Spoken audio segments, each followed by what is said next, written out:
बूढ़ा आदमी आधी रात को घर लौटा, लेकिन उसने पड़ोसी के घर से अजीबोगरीब आवाजें सुनी। इसलिए उसने चुपके से खिड़की खोली और पाया कि हमेशा की तरह सभ्य पड़ोसन लकड़ी के एक टुकड़े को गले लगाकर सांत्वना पा रही थी, लेकिन बिल्कुल भी उम्मीद नहीं की थी। जब वो महिला पीछे मुड़ी तो उसकी बाहों में लकड़ी का टुकड़ा अचानक एक कागज का आदमी बन गया। जैसे ही औरत कागज के आदमी के साथ मदहोश हो रही थी, अचानक दरवाजा खुला और औरत का पति वापस आ गया।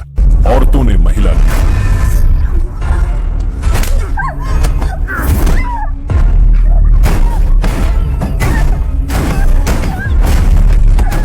इसके बाद औरत को जमीन पर धक्का दिया गया और वो बहुत देर तक उठ नहीं पाई। हालांकि पति लग रहा था, पर फिर भी उसका गुस्सा शांत नहीं हुआ और उसने मोमबत्ती रखी अलमारी को गिरा दिया ताकि वो अपनी पत्नी को जलाकर मार दे। ये शुंजन बहुत चौंक गए, परंतु आश्चर्य की बात है कि जल्द ही बाइक्वेजी भी अजीब हंसी के साथ आग में कूद पड़ा और पति पत्नी दोनों आग में जलकर मर गए। और कुछ समय बाद झांकने वाले लियू लाओये को बुरी बीमारी हो गई और उनकी भूख बहुत बढ़ गई। उन्हें हर दिन सैकड़ों जार शराब पीनी पड़ती और 100 से अधिक किलो मांस खाना पड़ता। भयावह बात यह थी कि लियू लाओये जितना खाते थे उतना ही अधिक भूख लगती थी, इसलिए घरेलू नौकर ने माओ शांताओ तीन को बुलाया। सर, आप जल्दी कोई उपाय सोचिए।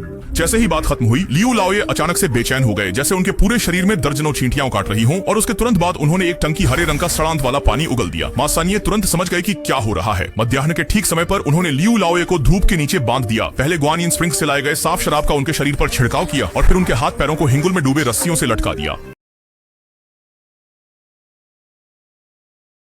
ये जो वस्तु जो कि उन्होंने उगली वह वाकई में यूनान का गुकीड़ा था। माओ सानिये ने तुरंत उसे एक मटके में बंद कर दिया, यह मानते हुए कि लियू लाओये का अत्यधिक खाना पीना गुकीड़े के कारण था।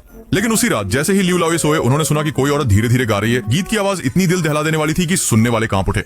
लियू लाओये डर के मारे जल्दी से उठ बैठे और नतीजा यह हुआ कि उन्होंने देखा कि वो महिला पड़ोसन जिसे वो सुख दुख बांटते देखा था, सीधे उनके सामने बैठी थी।